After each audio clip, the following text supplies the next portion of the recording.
Hey kids, happy Halloween! Do you remember 2004? No. Oh. Oh God.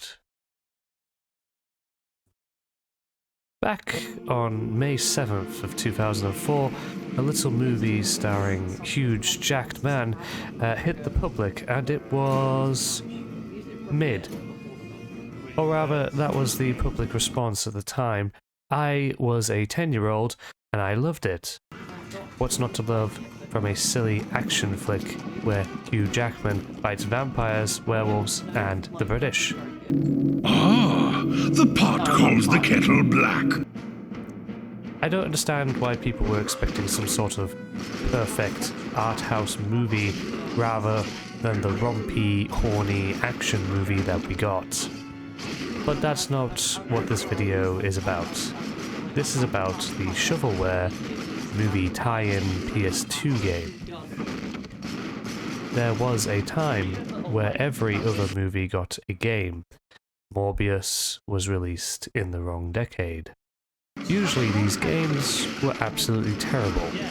Just quickly pushed together bits of poorly designed gameplay segments given a skin to resemble a film.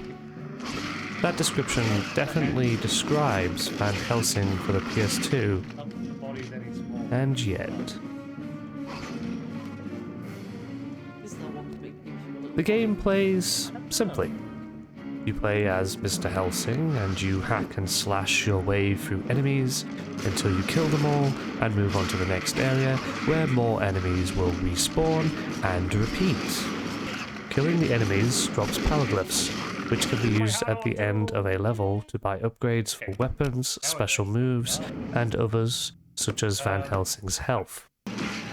At the beginning of the game, you have two weapons, the iconic pistols and the Tojo blades, which are not in fact real weapons in any way, and were invented for the film and the game.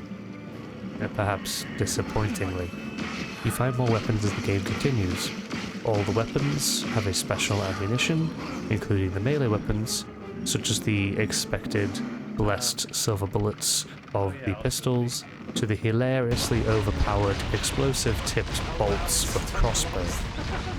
Special ammunition types must be found separately from the weapons themselves, and sometimes weapons and the special ammunitions for them are required to progress in the game because a door or wall can only be destroyed using a specific weapon or the special ammunition for a specific weapon.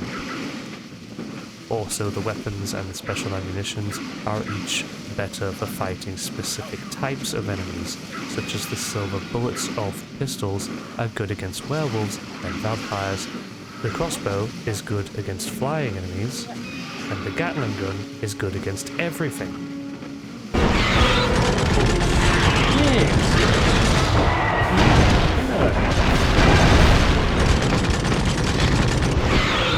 I mean, look at that! While the game was not revolutionary at the time, and it lacked some amazing story or graphics, it had one thing going for it that many newly released games lack today. It was fun. Honestly, I think the game is actually better quality than most of its time. The voice acting is actually better than the movie in some instances. Love to! Yes, it was simple and basic in its design, and it was not innovative, but it did the most important thing, which is to know exactly what it was. A silly, cool, fun romp of a monster-killing game, with lots of guns and scimitars for some reason. I think it's obvious that the developers knew what they were making was silly, from the integrated cheat system, which allows you to mainly change the cosmetics of the enemies, Van Helsing, or in one instance, just take out all the graphics of the game altogether. What is this? You're a little colored JJJreact robot.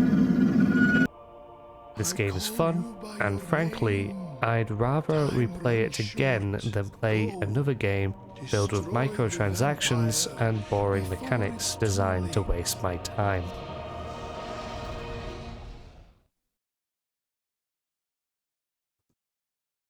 I want Baldur's Gate for Christmas this year.